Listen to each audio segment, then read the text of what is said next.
حضرت بشر آفی رحمۃ اللہ علیہ سے سارا زمانہ پیار کرتا تھا. بغداد کا ایک تاجر کہتا ہے مجھے نہیں بابا اچھا لگتا تھا. ہمارا اپنا اپنا ذہن ہے نا, ہم کہتے ہیں میں نے جدھر ساری دنیا جا رہی ہے وہاں نہیں جانا. کہتے ہیں کہ وہ بابا مجھے نہیں اچھا لگتا تھا, حالانکہ سارا بغداد عزت کرتا. کیوں نہیں اچھا لگتا تھا؟ کہتے ہیں اس لیے کہ بابا نہ صرف فرض مسجد میں پڑھتا تھا, باقی نماز گھر جا. تو میں کہتا تھا اتنا ولی ہے تو باقی بھی مسجد میں پڑھے. کہتے ایک دن میں نے کہا جاسوسی کرنی ہے اس کی, جو کہ اسلام میں منع ہے. کہتے ہیں حضرت بشر آفی رحمۃ اللہ علیہ نے جمعے کے فرض پڑھے, فرض پڑھ کے نکل گئے دوڑ کے. فرماتے ہیں میں پیچھے ہو گیا. میں نے کہا میں نے سنتیں چھوڑ دی ہیں پر اس کا پتہ کرنا ہے, سنت نفل بعد میں پڑھوں گا. کہتے ہیں حضرت بشر آفی جلدی سے نا کہ کباب والی دکان پہ گئے, وہاں سے کباب خریدے. اور میں نے کہا بوڑھے کی عمر دیکھو اور اس کے ذائقے دیکھو, اس عمر میں بھی کباب کھائے گا. اوئے ہوئے, مولوی کو روٹی نے ستایا تھا اس لیے سنت اور نفل چھوڑ آیا ہے. کہتے ہیں تھوڑا سا وہ آگے بڑھے تو نان بھائی کی دکان سے نا نان خریدے. میں نے کہا دیکھو یار, دیکھو اس کے ذائقے, گرم نان کھائے گا. بہت سارے لوگ بغداد میں رات کی روٹی کھاتے پر یہ گرم کھاتا ہے. کہتے ہیں حضرت وہ نان اور کباب لے کے نا جنگل کی طرف مڑے تو میرے دل میں خیال آیا یار بڑا ہی اس آدمی کا عجیب ذہن ہے, یہ اب سبزے پہ بیٹھ کے یہاں موج کرے گا, کھائے پیے گا, اور سنت نفل چھوڑ دی. اللہ ہزاروں مرید ہیں. کہتے ہیں حضرت جنگل میں داخل ہوئے, تھوڑا سا سفر کیا تو کچی آبادی آ گئی. کچی آبادی, ایک کچے مکان کی ٹوٹا ہوا دروازہ, باہر سے کنڈی لگی. بغداد کے ننگے پاؤں چلنے والے ہزاروں مریدوں کے اس پیر نے کنڈی کھولی, اندر گئے. ایک فالج زدہ بابا جی بیٹھے. کہتے ہیں حضرت بشر آفی نے اپنی ایک پگڑی کھولی اور اس آدمی کے منہ سے پانی نکل رہا تھا, رال ٹپک رہی تھی. کہتے پہلے اپنی پگڑی سے منہ صاف کیا, پھر پیالے سے پانی ڈال کے منہ دھویا, پھر حضرت اس کے ٹانگوں پہ کپڑا ڈال کے روٹی کا لقمہ توڑ کے اس کے منہ میں ڈال کے کہنے لگے بابا ناراض نہ ہونا, جمعے والے دن مجھے دیر ہو جاتی ہے, ابھی تو میں نے سنت اور نفل بھی پڑھنے ہیں, ناراض نہ ہونا مجھے دیر ہو جاتی ہے. کہتے ہیں وہ بابا رو پڑا اور کہنے لگا بشر یار 14 سال ہو گئے تو روز آتا ہے. 14 سال, یہ 1 صدی کا قصہ ہے, 2-4 برس کی بات نہیں. 14 سال سے تو روز آتا ہے. میں پتہ نہیں کب تک لاش بنے پڑا رہوں گا, تو کب تک آئے گا؟ حضرت بشر آفی نے بابے کے آنسو پوچھ کے کہا بابا فکر نہ کر, آج کے بعد یہ جملہ نہ کہنا کہ تو میرے لیے بوجھ ہے. فرمایا لوگ سمجھتے ہیں کہ میں نے عبادت کر کے مقام پایا ہے, لوگ سمجھتے ہیں میں نوافل زیادہ پڑھتا ہوں, دنیا جانتی ہے کہ میری رات کی تسبیح زیادہ مضبوط ہے, پر میں ان میں سے کوئی بات بھی نہیں. میں تو تیری نوکری کرتا ہوں تو اللہ نے میری عزتوں میں اضافہ فرما دیا ہے. سوچ ہی صاف نہیں, نظریہ ہی ٹھیک نہیں, فکر ہی ٹھیک نہیں. اسلام نظریے کا مذہب ہے, سوچ کا. مسند امام احمد بن حنبل کی حدیث سنی, حضرت انس بن مالک فرماتے ہیں جب انسان نے روزہ رکھا ہوتا ہے نا تو روح ویسے ہی پاک ہوتی ہے اس کی. میں نے یہ سوچا کہ کچھ باتیں ایسی کی جائیں جس سے تھوڑی سی سوچیں بھی تبدیل ہو, کچھ سوچوں کا وضو, سوچوں کا غسل, افکار و نظریات کی بھی بات ہو. ہم سمجھتے ہیں کہ شاید کثرت عبادت اصل ہے. اقبال کہتے ہیں یہ ذکر نیم شبی, یہ مراقبے, یہ سرور, تیری خودی کے اگر نگہباں نہیں تو پھر کچھ بھی نہیں. تیری خودی کے اگر, اور پھر عام چیز نہیں کہا, یہ ذکر نیم شبی, سویرے شہری کا ذکر, یہ مراقبہ, یہ جو تو گھنٹوں اللہ کی یاد میں بیٹھا رہتا ہے, یہ سرور. کہتے بے کیف عبادت نہیں, سرور والی. یہ ذکر نیم شبی, یہ مراقبے, یہ سرور, تیری خودی کے اگر نگہباں نہیں, اگر تیرے نظریے کو نہیں بدل سکے, تیری سوچ نہیں بدل سکے, تیرا ایمان مضبوط نہیں کر سکے, تیری خودی کے اگر نگہباں نہیں تو پھر کچھ بھی نہیں.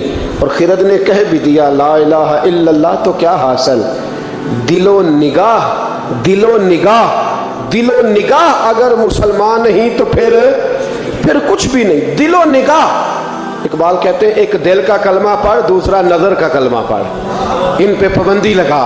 دل و نگاہ اگر مسلمان نہیں تو پھر تو کچھ بھی نہیں, کچھ بھی نہیں. حضرت انس بن مالک کہتے ہیں میں حضور کے پاس بیٹھا تھا, حضرت عبداللہ ابن عمر بھی بیٹھے تھے, کوئی بات ہو رہی تھی, ایک حجرے میں بیٹھے تھے, دروازے پہ دستک ہوئی. مسند امام احمد میں حدیث ہے نبی پاک علیہ السلام نے فرمایا انس دروازہ کھولو، دروازے پہ وہ بندہ ہے جس کو اللہ بغیر حساب کتاب جنت عطا فرمائے گا، وہ بندہ ہے دروازے پہ۔ حضرت انس بن مالک کہتے ہیں میں نے دروازہ کھولا تو بندہ دیکھا، غریب سا ایک انصاری صحابی، اور بندہ بڑا سادہ، وضو تازہ کر کے آیا تو پانی کے قطرے داڑھی سے بہہ رہے، اور چمڑے کے جوتے اس نے لپیٹ کے نا تو بغل میں چھپائے ہوئے، آ کے عطائیات کی حالت میں بیٹھا، حضور سے دو چار باتیں کی، چلا گیا۔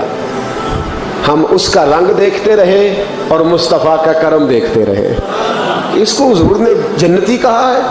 کہتے ہیں اگلے دن اسی ٹائم اسی وقت ہم حضور کے پاس بیٹھے تھے، پھر دروازے پہ دستک ہوئی، حضور نے فرمایا دروازہ کھولو، دروازے پہ وہ بندہ ہے جسے اللہ بغیر حساب کتاب جنت عطا فرمائے گا، بغیر حساب۔ کہتے ہیں دروازہ کھولا،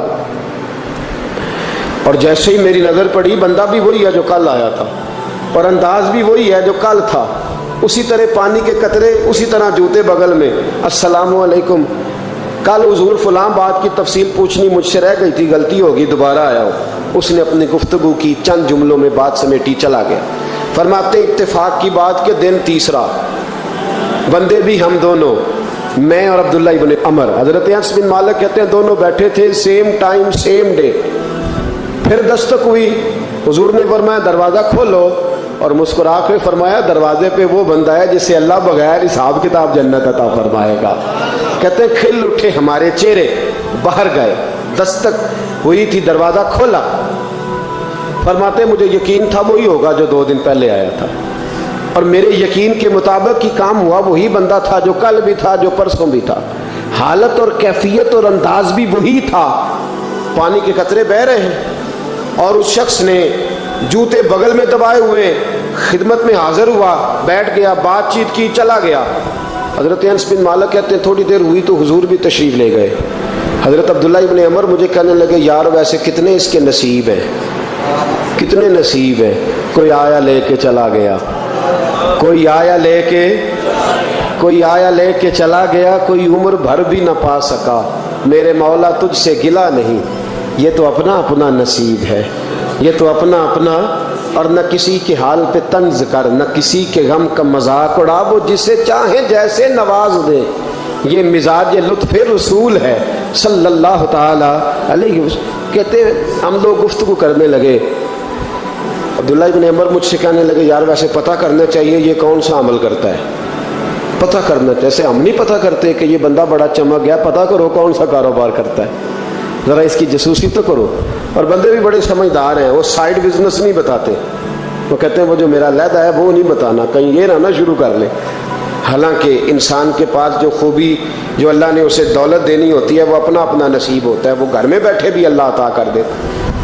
وہ کہتے ہیں کہ پتہ کرو کیا عمل کرتا ہے، تو حضرت عبداللہ ابن عمر کہتے ہیں میں اس کے پیچھے ہو گیا، اس سے سلام لی، تو میں نے کہا مجھے 2-3 دن کے لیے مہمان بنا لو گے، مان نہ مان میں تیرا مہمان، 2-3 دن کے لیے مہمان بنا لو گے؟ تو کہتے ہیں مجھ سے کہنے لگا کوئی گھر میں جھگڑا ہو گیا، کیونکہ پڑوس میں تو تمہارا قریب ہی تو تمہارا گھر ہے، میرے مہمان بننے کو جھگڑا ہے؟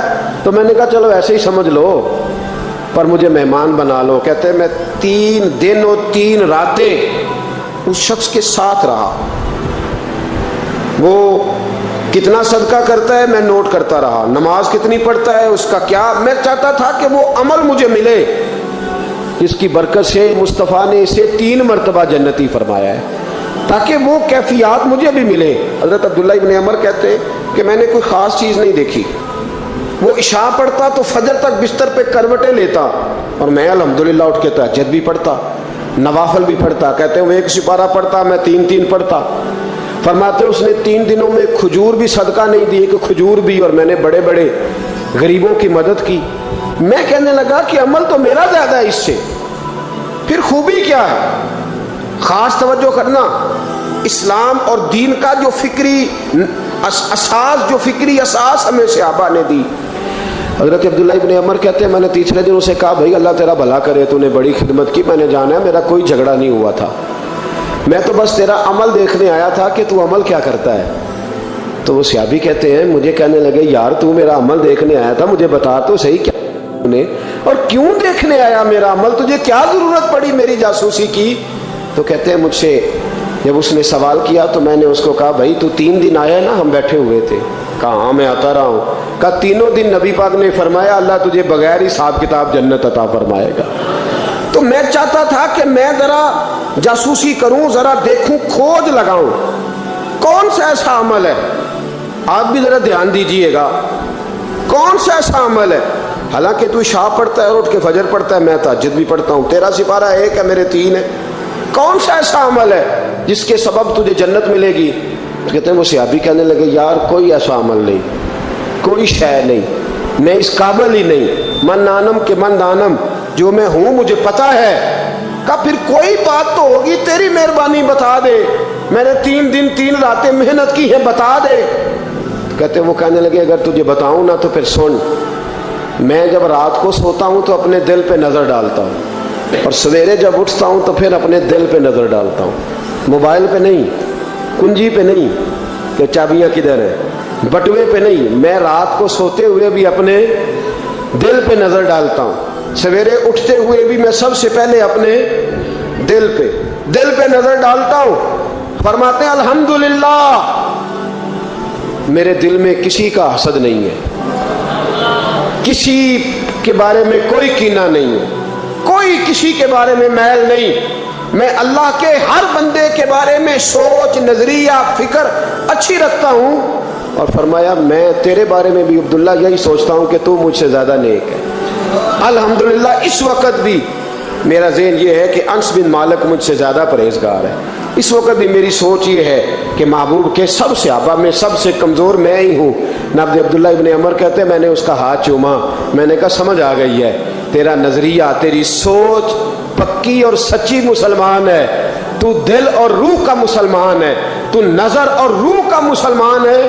یہ سبب ہے کہ اللہ کے رسول نے زمین پر چلتے ہوئے بھی تجھے 3 دفعہ جنت کی بشارت عطا فرما دی۔